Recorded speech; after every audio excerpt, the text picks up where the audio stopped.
आज हम देखने वाले हैं इंडियन पॉलिटी का बहुत ही महत्वपूर्ण टॉपिक, राष्ट्रपति।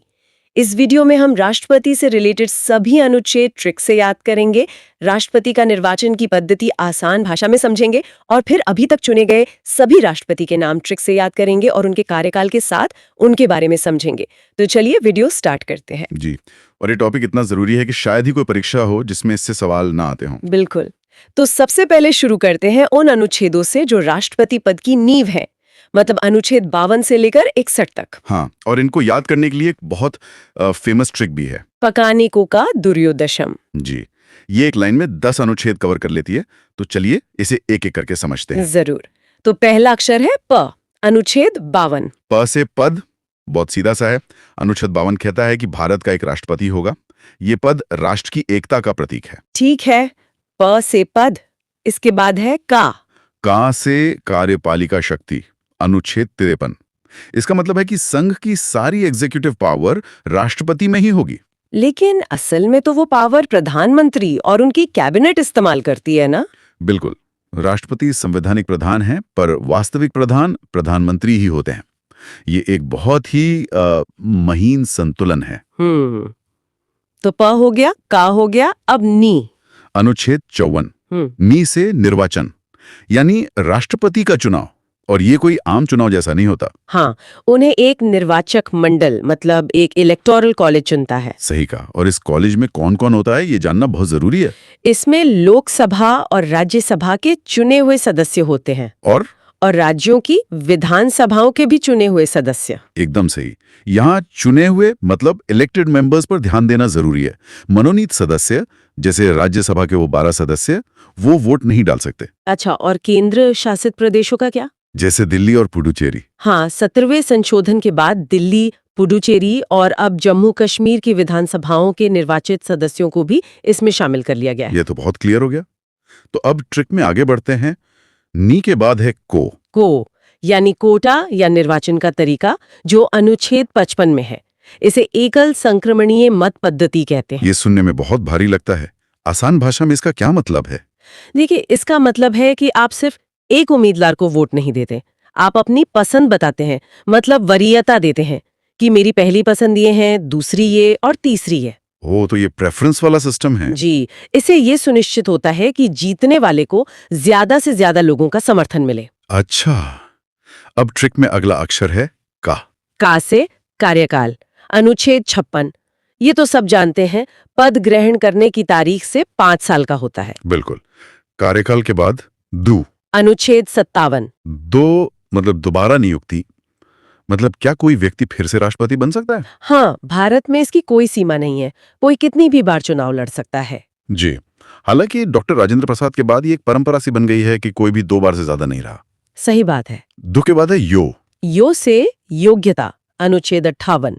सीधी सी योग्यताएं हैं। भारत का नागरिक हो, 35 साल की उम्र पूरी कर चुका हो और लोकसभा का सदस्य बनने के योग्य हो, और किसी लाभ के पद पर ना हो। बिल्कुल। ठीक है, तो यो के बाद अनुच्छेद 59। द से दशाएं या शर्तें, जैसे 15,000 रुपए की जमानत राशि जमा करनी होती है और वो पागल या दिवालिया घोषित ना हो। और अब आखिरी दो, श और म। श से शपथ यानी ओथ, अनुच्छेद 60 के तहत।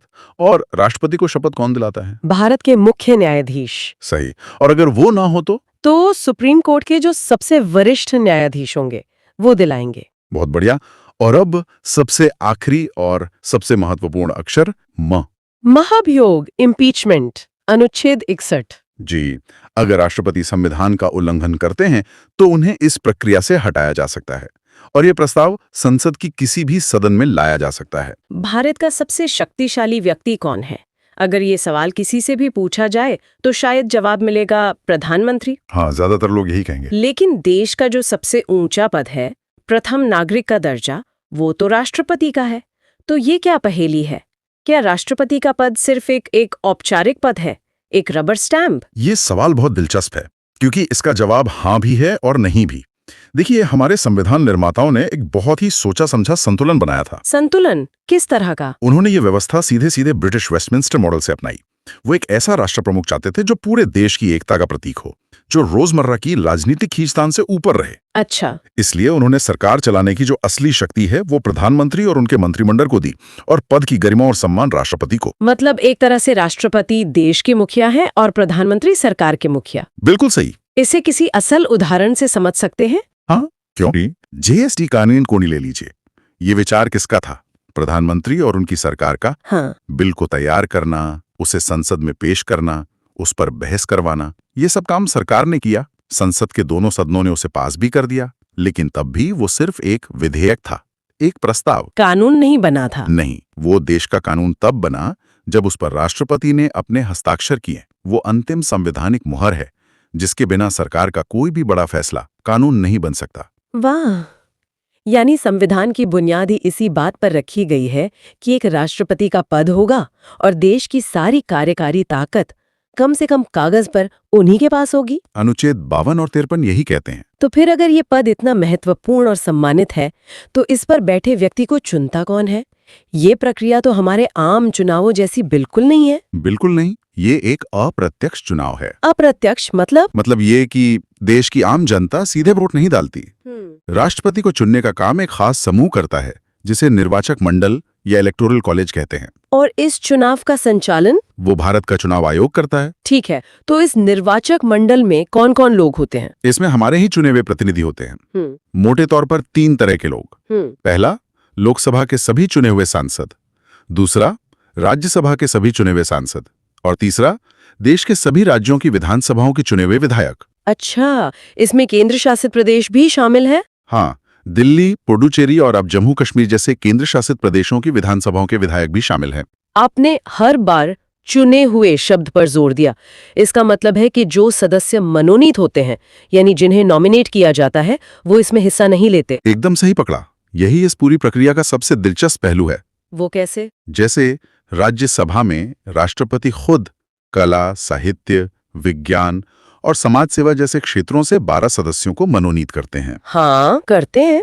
अब ये तो जाहिर है कि अगर उन्हीं लोगों को राष्ट्रपति चुनाव में वोट देने का अधिकार दे दिया जाए, तो ये हितों का टकराव होगा। इसलिए निष्पक्षता बनाए रखने के लिए मनोनीत सदस्यों को इस प्रक्रिया से बाहर रखा गया है। ये तो समझ आता है, लेकिन मैंने सुना है कि विधान परिषद के सदस्य भी वोट नहीं देते, जबकि उनमें से भी कुछ चुने हुए होते हैं। ऐसा क्यों? हाँ, इसका कारण भी निष्पक्षता और समानता ही है। भारत के सभी राज्यों में विधान परिषद है ही नहीं। अच्छा, कुछ ही राज्यों में है। हाँ, आज की तारीख में ये सिर्फ 6 राज्यों में है। अगर उनके सदस्यों को वोट देने का अधिकार दे दिया जाता, तो जिन राज्यों में विधान परिषद हैं, उन्हें राष्ट्रपति चुनाव में ज्यादा अहमियत मिल जाती। समझ गई। तो पूरे देश में एक समान व्यवस्था बनाए रखने के लिए ये तय किया गया कि सिर्फ विधानसभाओं के सदस्य ही वोट देंगे। बिल्कुल, विधान परिषदों के नहीं। तो ये तो साफ हो गया कि वोट कौन देगा, लेकिन जिस तरह से वोट दिया जाता है वो भी तो बहुत अलग है। ये ईवीएम वाला बटन दबाने जैसा नहीं है ना? नहीं नहीं, बिल्कुल नहीं। ये सबसे आगे वाला जीतेगा वाला सिस्टम नहीं है। इसे एकल संक्रमणीय मत पद्धति यानी सिंगल ट्रांसफरेबल वोट सिस्टम कहते हैं। ये तो सुनने में ही बहुत जटिल लग रहा है। आसान भाषा में समझे तो ये एक तरह का रैंकिंग का खेल है। हर वोटर को एक बैलेट पेपर मिलता है, जिस पर वो उम्मीदवारों के नाम के आगे अपनी पसंद लिखता है, 1, 2, 3। मतलब वरीयता देते हैं जी। कि मेरी पहली पसंद ये उम्मीदवार है, दूसरी पसंद वो, और इसी तरह। एकदम सही। और फिर जीत का फैसला कैसे होता है? सबसे पहले पहली पसंद के वोट गिने जाते हैं। जीतने के लिए एक निश्चित कोटा हासिल करना होता है, जो कुल वोटों के आधे से एक ज्यादा होता है। अच्छा। ज्यादातर मामलों में जिसे सबसे ज्यादा पहली पसंद के वोट मिलते हैं, वो ये कोटा हासिल कर लेता है और जीत जाता है। और अगर किसी को भी पहली गिनती में ये जादुई आंकड़ा ना मिले तो? तब असली खेल शुरू होता है। जिस उम्मीदवार को सबसे कम पहली पसंद के वोट मिले होते हैं, उसे मुकाबले से बाहर कर दिया जाता है। उसके वोट बेकार हो जाते हैं? नहीं, यही तो इसकी खासियत है। उसके वोट बेकार नहीं जाते। उसके बैलेट पेपर्स को देखा जाता है कि उन वोटरों की दूसरी पसंद कौन था, और उन वोटों को उस दूसरी पसंद वाले उम्मीदवार को ट्रांसफर कर दिया जाता है। ओह! यह प्रक्रिया तब तक चलती है जब तक किसी एक उम्मीदवार को जीत का कोटा नहीं मिल जाता। ये तो बहुत ही जटिल प्रक्रिया है। क्या कभी ऐसी नौबत आई है कि दूसरे दौर की गिनती करनी पड़ी हो? हाँ, भारतीय इतिहास में एक बार इस सिस्टम ने पूरा ड्रामा ही खड़ा कर दिया था। कब? 1969 में वीवी गिरी के चुनाव के समय। तब पहली गिनती में कोई भी उम्मीदवार जीत का कोटा हासिल नहीं कर पाया था। फिर दूसरे दौर की गिनती हुई और बहुत ही करीबी मुकाबले में वी गिरी राष्ट्रपति चुने गए। सच में? वो भारतीय लोकतंत्र का एक बहुत ही नाटकीय क्षण रहा होगा। निश्चित रूप से। तो एक बार जब कोई इस जटिल प्रक्रिया से राष्ट्रपति बन जाता है तो वो कितने समय तक इस पद पर रहते हैं? राष्ट्रपति का कार्यकाल पद ग्रहण करने की तारीख से 5 साल का होता है। और क्या कोई दोबारा भी चुना जा सकता है? हाँ, संविधान के अनुसार कोई भी व्यक्ति कितनी भी बार राष्ट्रपति बन सकता है, इस पर कोई रोक नहीं है। लेकिन एक तरह की राजनीतिक परंपरा बन गई है कि एक व्यक्ति एक ही कार्यकाल पूरा करता है। लेकिन कोई अपवाद भी है इसका? हाँ, इसके अकेले अपवाद थे हमारे पहले राष्ट्रपति डॉक्टर राजेंद्र प्रसाद। वो 2 बार इस पद के लिए चुने गए। चलिए अब योग्यताओं पर आते हैं। अगर किसी को राष्ट्रपति का चुनाव लड़ना हो तो उसके लिए क्या शर्तें हैं? क्या कोई भी आम भारतीय नागरिक चुनाव लड़ सकता है? सैद्धांतिक रूप से शर्तें बहुत सीधी साधी हैं। व्यक्ति भारत का नागरिक हो, उसकी उम्र 35 साल पूरी हो चुकी हो, वो लोकसभा का सदस्य बनने की योग्यता रखता हो और किसी लाभ के पद पर ना हो। हाँ बिल्कुल, इन शर्तों को तो देश के लाखों लोग पूरा करते होंगे। तो फिर हर कोई चुनाव क्यों नहीं लड़ता? असली बाधा कहाँ है? असली बाधा आती है नामांकन पत्र दाखिल करते समय। वहाँ क्या होता है? उम्मीदवार को अपने नामांकन के लिए निर्वाचक मंडल से यानी सांसदों और विधायकों में से कम 50 लोगों को प्रस्तावक के तौर पर लाना होता है। 50? और 50 अन्य लोगों को अनुमोदक के तौर पर। और ये 100 लोग अलग अलग होने चाहिए। अरे वाह, यानी 100 सांसदों या विधायकों का समर्थन तो सिर्फ फॉर्म भरने के लिए चाहिए। यहीं पर आम आदमी की दावेदारी तो लगभग खत्म ही हो जाती है। बिल्कुल, यही वो शर्त है जो सुनिश्चित करती है कि केवल गंभीर उम्मीदवार जिनके पास पर्याप्त राजनीतिक समर्थन हो वही मैदान में उतरे। और कोई शर्त? इसके अलावा 15,000 रुपए की एक जमानत राशि भी जमा करनी होती है। ठीक है, तो चुनाव हो गया, राष्ट्रपति चुन लिए गए, अब पद संभालने की बारी आती है, यानी शपथ ग्रहण की। ये कौन करवाता है? राष्ट्रपति को उनके पद की शपथ भारत के मुख्य न्यायाधीश यानी सुप्रीम कोर्ट के चीफ जस्टिस दिलाते हैं। और अगर वो मौजूद ना हो तो उनकी अनुपस्थिति में सुप्रीम कोर्ट के जो भी सबसे वरिष्ठ न्यायाधीश होते हैं वो इस कर्तव्य को निभाते हैं। पद पर बैठाने की प्रक्रिया इतनी विस्तृत है, तो क्या उन्हें पद से हटाने की भी कोई प्रक्रिया है, या एक बार चुने जाने के बाद राष्ट्रपति को 5 साल से पहले हटाया ही नहीं जा सकता? उन्हें हटाया जा सकता है, लेकिन ये प्रक्रिया इतनी ज्यादा कठिन बनाई गई है कि वो लगभग नामुमकिन जैसी है। क्या कहते हैं इस प्रक्रिया को? इस प्रक्रिया को महाभियोग या इम्पीचमेंट कहते हैं, और ये सिर्फ 2 ही आधारों पर शुरू हो सकती है। पहला, संविधान का उल्लंघन करने पर, और दूसरा किसी विदेशी राष्ट्र के प्रभाव में आने पर। ये सुनने में तो वाकई बहुत गंभीर आरोप हैं। और प्रक्रिया चलती कैसे है? महाभियोग का प्रस्ताव संसद के किसी भी सदन में, लोकसभा या राज्यसभा में शुरू किया जा सकता है। कोई भी सदन शुरू कर सकता है? हाँ, कोई भी। लेकिन ऐसा करने से कम 14 दिन पहले राष्ट्रपति को एक लिखित नोटिस देना होता है, जिस पर उस सदन के कम से कम 1/4 सदस्यों के हस्ताक्षर होने चाहिए। 1/4 सदस्य? ये तो शुरू करने के लिए बहुत बड़ी संख्या है। बिल्कुल। नोटिस देने के बाद प्रस्ताव पर सदन में बहस होती है और उसे पास करने के लिए 2/3 सदस्यों का बहुमत चाहिए होता है। ये एक असाधारण बहुमत है। और अगर एक सदन से पास हो गया तो? तब प्रस्ताव दूसरे सदन में जाता है। दूसरा सदन इन आरोपों की जांच करता है। राष्ट्रपति को भी अपना पक्ष रखने का पूरा मौका मिलता है। और फिर? और अगर दूसरा सदन भी उस प्रस्ताव को 2/3 बहुमत से पास कर दे तो उसी पल राष्ट्रपति को अपना पद छोड़ना पड़ता है। यह सुनने में तो लगभग नामुमकिन लगता है। 2/3 बहुमत दोनों सदनों में। क्या भारत में कभी ऐसा हुआ है? नहीं, आज तक भारत के किसी भी राष्ट्रपति पर महाभियोग की प्रक्रिया पूरी नहीं हुई है। तो शायद यही हमारे संविधान निर्माताओं का उद्देश्य था। हाँ बिल्कुल, वो चाहते थे कि देश का सर्वोच्च पद राजनीतिक बदले की भावना या छोटे मोटे मतभेदों से पूरी तरह सुरक्षित रहे। उसे केवल संविधान के सबसे गंभीर उल्लंघन की स्थिति में ही चुनौती दी जा सके। तो अब आते हैं उस सवाल पे जिससे हमने शुरुआत की थी, राष्ट्रपति की शक्तियां। वो आखिर करते क्या हैं, उनके अधिकार क्या हैं? उनके अधिकार बहुत व्यापक हैं। शुरुआत करते हैं नियुक्ति संबंधी अधिकारों से। देश के लगभग सभी बड़े पदों पर नियुक्ति राष्ट्रपति ही करते हैं। जैसे कि प्रधानमंत्री की नियुक्ति, फिर प्रधानमंत्री की सलाह पर बाकी सभी मंत्रियों की नियुक्ति, सुप्रीम कोर्ट और हाई कोर्ट के सभी जजों की नियुक्ति, सभी राज्यों के राज्यपालों की नियुक्ति, कंट्रोलर एंड ऑडिटर जनरल यानी CAG, चुनाव आयुक्तों। ये लिस्ट बहुत लंबी है। और कानूनी मामलों में उनकी क्या भूमिका है? जैसा हमने पहले GST के उदाहरण में देखा, संसद से पास हुआ कोई भी बिल उनकी सहमति के बिना कानून नहीं बन सकता। अगर किसी बिल पर लोकसभा और राज्यसभा में सहमति नहीं बन पा रही हो तो वो संसद का संयुक्त अधिवेशन बुला सकते हैं और प्रधानमंत्री की सलाह पर वो लोकसभा को समय से पहले भंग भी कर सकते हैं। कुछ बिल तो ऐसे भी होते हैं जिन्हें पेश करने से पहले उनकी अनुमति चाहिए होती है। हाँ बिल्कुल। कुछ खास बिल जैसे किसी नए राज्य का निर्माण या धन विधेयक तो संसद में पेश ही राष्ट्रपति की पूर्व अनुमति से किए जाते हैं। सेनाओं के भी तो वो प्रमुख होते हैं ना? हाँ, राष्ट्रपति भारत की तीनों सेनाओं थल सेना, वायुसेना और नौसेना के सर्वोच्च सेनापति यानी सुप्रीम कमांडर होते हैं। इसका मतलब क्या हुआ? मतलब किसी देश के साथ युद्ध की घोषणा करना हो या शांति स्थापित करनी हो, ये सब औपचारिक रूप से राष्ट्रपति के नाम से ही होता है। इसी तरह सभी अंतर्राष्ट्रीय संधियां और समझौते भी राष्ट्रपति के नाम पर ही किए जाते हैं। मैंने सुना है कि उनके पास किसी अपराधी की सजा माफ करने की भी एक बहुत बड़ी शक्ति होती है, यहाँ तक कि फांसी की सजा भी। ये उनकी सबसे महत्वपूर्ण न्यायिक शक्तियों में से एक है, जिसे क्षमादान की शक्ति कहते हैं। संविधान का अनुच्छेद 72 उन्हें यह अधिकार देता है। तो वो क्या क्या कर सकते हैं इस शक्ति के तहत? वो किसी भी अपराधी की सजा को पूरी तरह माफ कर सकते हैं, उसे कम कर सकते हैं या उसकी प्रकृति बदल सकते हैं। इसमें मौत की सजा भी शामिल है। ये एक तरह से न्याय व्यवस्था पर एक अंतिम मानवीय जांच की तरह है। और इन सब के अलावा वो आपातकालीन शक्तियां भी हैं जिनके बारे में हम अक्सर सुनते हैं। हाँ, संविधान राष्ट्रपति को 3 तरह के आपातकाल की घोषणा करने का अधिकार देता है। कौन कौन से है वो? पहला है राष्ट्रीय आपातकाल, जो युद्ध या सशस्त्र विद्रोह की स्थिति में लगाया जाता है। दूसरा है राष्ट्रपति शासन, जो तब लगाया जाता है जब किसी राज्य की सरकार संविधान के अनुसार काम न कर पा रही हो। और तीसरा है वित्तीय आपातकाल, जब देश की आर्थिक स्थिरता को खतरा हो। क्या ये तीनों कभी लगे हैं? राष्ट्रीय आपातकाल और राष्ट्रपति शासन तो कई बार लग चुके हैं, लेकिन एक दिलचस्प तथ्य ये है कि वित्तीय आपातकाल, जिसकी व्यवस्था हमारे संविधान में है, वो आज तक भारत में कभी भी नहीं लगाया गया है। राजेंद्र की राधा जागीरी फखरुद्दीन रेड्डी के जेल में तब रमाशंकर नारायण की कलम से प्रतिभा प्रणव कोविद मुर्मू निकले। अरे वाह, ये सिर्फ एक वाक्य नहीं है। नहीं, बिल्कुल नहीं। ऐसा लगता है जैसे इसमें मतलब कोई गहरा अर्थ या कोई पूरी सूची छिपी हुई है। बिल्कुल, और इसमें एक लय है, एक प्रवाह है। चलिए इसको खोलकर देखते हैं।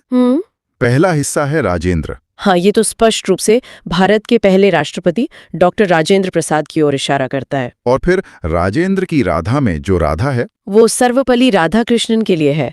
मतलब जिस तरह से इसे बनाया गया है काफी सरल और यादगार है। सही। अगला हिस्सा है जागीरी। यहाँ 2 नाम एक साथ आते हैं। हाँ, जा से जाकिर हुसैन और गिरी से वीवी गिरी। एक ही क्रिया में 2 राष्ट्रपतियों के नाम। बिल्कुल, और ये सिर्फ नाम नहीं है, ये घटना को भी बताता है। अच्छा। हाँ, डॉक्टर जाकिर हुसैन पद पर रहते हुए निधन हो गया था और उनके बाद जो वो राजनीतिक उथल-पुथल हुई वो सब गिरी के चुनाव से जुड़ी है। इसके बाद आता है फखरुद्दीन रेड्डी की जेल में। यहाँ भी 2 नाम है। फखरुद्दीन तो सीधा फखरुद्दीन अली अहमद से जुड़ता है, आपातकाल वाला दौर। हाँ वही। और रेड्डी का मतलब है नीलम संजीव रेड्डी। और फिर जेल शब्द वो ज्ञानी जैल सिंह के नाम को याद रखने के लिए इस्तेमाल किया गया। बहुत ही रचनात्मक है ये। सही में, और सांकेतिक भी बहुत है। वाक्य का अगला खंड है तब रमाशंकर नारायणन। यहाँ 3 नाम एक क्रम में है।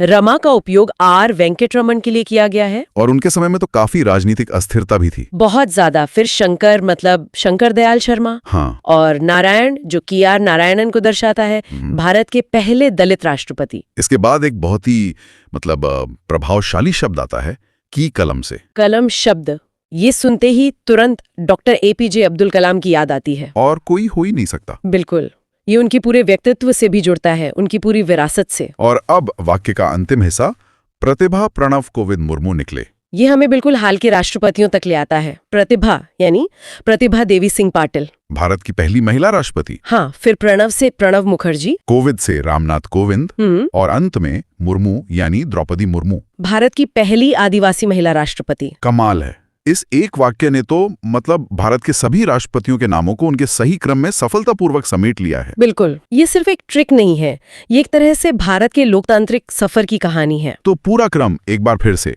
इस वाक्य में है।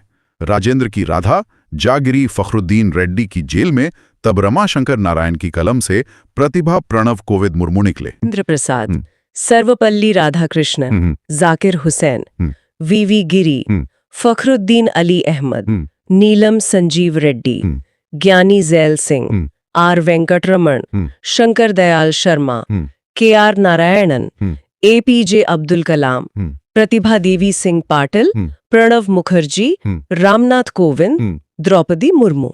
भारत के अभी तक चुने गए राष्ट्रपतियों को उनके कार्यकाल के साथ देखेंगे और उनसे जुड़े कुछ दिलचस्प तथ्य भी जानेंगे। तो चलिए शुरुआत करते हैं भारत के पहले राष्ट्रपति डॉक्टर राजेंद्र प्रसाद से। उनका कार्यकाल 26 जनवरी 1950 से लेकर 13 मई 1962 तक रहा। ये तो सबसे लंबा कार्यकाल है, 12 साल से भी ज्यादा। बिल्कुल।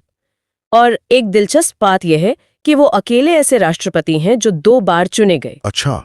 और राष्ट्रपति बनने से पहले वो संविधान सभा के अध्यक्ष भी थे। हाँ, ये बहुत महत्वपूर्ण है। जी। उन्हें 1962 में भारत रत्न से भी सम्मानित किया गया था। उनके बाद आए दूसरे राष्ट्रपति सर्वपल्ली राधाकृष्णन। उनका कार्यकाल 13 मई 1962 से 13 मई 1967 तक, मतलब पूरे 5 साल का था। हाँ। और उनका जन्मदिन 5 सितंबर हम सब शिक्षक दिवस के रूप में मनाते हैं। यहाँ ये जानना भी जरूरी है कि उन्हें 1954 में ही भारत रत्न मिल गया था। राष्ट्रपति बनने से पहले? जी हाँ, असल में भारत रत्न की शुरुआत ही 1954 में हुई थी और वो इससे पाने वाले पहले कुछ लोगों में से एक थे। अब बात करते हैं भारत के तीसरे राष्ट्रपति डॉक्टर जाकिर हुसैन की। वो भारत के पहले मुस्लिम राष्ट्रपति थे, लेकिन उनका कार्यकाल पूरा नहीं हो पाया। हाँ, पद पर रहते हुए ही उनका निधन हो गया था। तो उनके निधन के बाद क्या हुआ? पहली बार ऐसी स्थिति बनी थी। बिल्कुल, और यहीं पर पहली बार कार्यवाहक राष्ट्रपति की जरूरत पड़ी।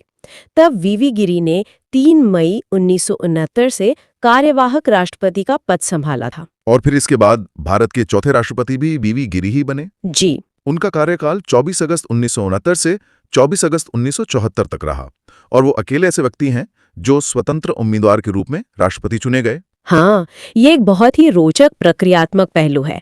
जब वीवी गिरी ने राष्ट्रपति चुनाव लड़ने के लिए कार्यवाहक राष्ट्रपति पद से भी इस्तीफा दिया। अच्छा, तो फिर पद खाली हो गया? हाँ, कुछ समय के लिए, और उस छोटी सी अवधि के लिए भारत के तत्कालीन मुख्य न्यायाधीश मोहम्मद हिदायतुल्लाह कार्यवाहक राष्ट्रपति बने। ये हमारे संविधान की एक खूबसूरती है। कमाल है। और वीवी गिरी को 1975 में भारत रत्न से सम्मानित किया गया। 5वें राष्ट्रपति थे फखरुद्दीन अली अहमद। उनका कार्यकाल 24 अगस्त 1974 से 11 फरवरी 1977 तक चला। और दुर्भाग्य से वो दूसरे राष्ट्रपति थे जिनका निधन पद पर रहते हुए हुआ। मतलब फिर से कार्यवाहक राष्ट्रपति की जरूरत पड़ी होगी। जी बिल्कुल। उनकी मृत्यु के बाद बीडी जत्ती ने 11 फरवरी 1977 से 25 जुलाई 1977 तक ये जिम्मेदारी संभाली। इसके बाद आते हैं भारत की छठे राष्ट्रपति नीलम संजीव रेड्डी, जो अब तक के सबसे युवा राष्ट्रपति माने जाते हैं। हाँ, उनका कार्यकाल 25 जुलाई 1977 से 25 जुलाई 1982 तक था। और उनके बारे में कुछ खास? वो राष्ट्रपति बनने से पहले आंध्र प्रदेश के मुख्यमंत्री थे। और एक और अनोखी बात ये है कि वो लोकसभा अध्यक्ष के पद से सीधे राष्ट्रपति चुने गए थे। सीधे लोकसभा अध्यक्ष से राष्ट्रपति? ये तो वाकई अलग है। जी। 7वें राष्ट्रपति थे ज्ञानी जैल सिंह। कार्यकाल 25 जुलाई 1982 से 25 जुलाई 1987 तक। इनका नाम आते ही पॉकेट वीटो का जिक्र होता है। बिल्कुल। उन्होंने पॉकेट वीटो का इस्तेमाल पोस्ट ऑफिस बिल पर किया था। क्या था ये बिल? उनका मानना था कि ये बिल निजता के अधिकार का उल्लंघन करता है, क्योंकि ये सरकार को किसी की भी डाक खोलकर पढ़ने की शक्ति देता। अरे बाप रे। तो उन्होंने उस पर कोई एक्शन ही नहीं लिया, ना हाँ कहा ना, और वो बिल कभी कानून नहीं बन पाया। अच्छा। उनके ही कार्यकाल में ऑपरेशन ब्लू स्टार और 1984 के सिख विरोधी दंगे जैसी बहुत महत्वपूर्ण घटनाएं भी हुई। बहुत चुनौतीपूर्ण समय रहा होगा। बहुत ज्यादा। 8वें राष्ट्रपति बने रामास्वामी वेंकटरमण। उनका 5 साल का कार्यकाल 25 जुलाई 1987 से शुरू हुआ। जी, और वे राष्ट्रपति बनने से पहले भारत के उपराष्ट्रपति भी थे। उन्हें सोवियत संघ द्वारा एक भूमि पुरस्कार से भी सम्मानित किया गया था। इसके बाद 9वें राष्ट्रपति डॉक्टर शंकर दयाल शर्मा। कार्यकाल 25 जुलाई 1992 से 25 जुलाई 1997 तक। वे भी राष्ट्रपति बनने से पहले भारत के उपराष्ट्रपति थे, और इसके अलावा वे भोपाल के मुख्यमंत्री भी रह चुके थे। काफी लंबा राजनीतिक अनुभव था उनका। जी बिल्कुल। फिर आते हैं भारत के 10वें राष्ट्रपति KR नारायणन। उनका कार्यकाल 25 जुलाई 1997 से 25 जुलाई 2002 तक था। यहाँ एक बहुत ही महत्वपूर्ण बात है। क्या? कि वे भारत के पहले दलित राष्ट्रपति थे। हाँ। ये सामाजिक प्रतिनिधित्व की दृष्टि से एक मील का पत्थर था। बिल्कुल सही कहा। अब हम उस दौर में आ रहे हैं जो हमें से ज्यादातर लोगों को याद होगा। 11वें राष्ट्रपति doctor APJ Abdul Kalam, missile man of India. हाँ, उनका कार्यकाल 25 जुलाई 2002 से 25 जुलाई 2007 तक रहा। वे राष्ट्रपति बनने वाले पहले वैज्ञानिक थे। उनके ही निर्देशन में रोहिणी 1 उपग्रह और पृथ्वी जैसी मिसाइलों का सफलतापूर्वक प्रक्षेपण किया गया था। उन्हें जनता का राष्ट्रपति भी कहा जाता था। बिल्कुल। 12वीं राष्ट्रपति बनी प्रतिभा देवी सिंह पाटिल, जो भारत की पहली महिला राष्ट्रपति हैं। जी। उनका कार्यकाल 25 जुलाई 2007 से 25 जुलाई 2012 तक था। और उनका राजनीतिक सफर कैसा रहा? राष्ट्रपति बनने से पहले वे राजस्थान की राज्यपाल थीं और 5 बार महाराष्ट्र विधानसभा की सदस्य भी रह चुकी थी। मतलब काफी अनुभव था उन्हें भी। जी हाँ। और भारत के 13वें राष्ट्रपति थे प्रणब मुखर्जी। उनका कार्यकाल 25 जुलाई 2012 से 25 जुलाई 2017 तक रहा। बनने से पहले केंद्र सरकार में वित्त मंत्री जैसे कई महत्वपूर्ण पदों पर रह चुके थे। हाँ, उन्हें तो भारतीय राजनीति का चाणक्य भी कहा जाता था। सही बात है। उन्हें 2008 में पद्म विभूषण और फिर 2019 में भारत रत्न से सम्मानित किया गया। और इस सूची में 14वीं राष्ट्रपति बने रामनाथ कोविंद। उन्होंने 25 जुलाई 2017 को पदभार ग्रहण किया। राष्ट्रपति बनने से ठीक पहले वे बिहार के राज्यपाल के रूप में कार्यरत थे। तो ये थी राष्ट्रपति से जुड़ी सारी महत्वपूर्ण बातें। मुझे लगता है हमने परीक्षा के नजरिए से लगभग सभी जरूरी पॉइंट्स कवर कर लिए हैं। जी, तो चलिए अब आज के सत्र से जुड़ा एक आसान सा सवाल। भारत के पहले राष्ट्रपति कौन थे जो 2 बार इस पद के लिए चुने गए? अपना जवाब नीचे कमेंट करके जरूर बताएं। तो आज हमने देखा राष्ट्रपति से रिलेटेड सभी थ्योरी। उम्मीद है ये वीडियो आपको पसंद आया होगा, तो वीडियो को लाइक एंड शेयर करें।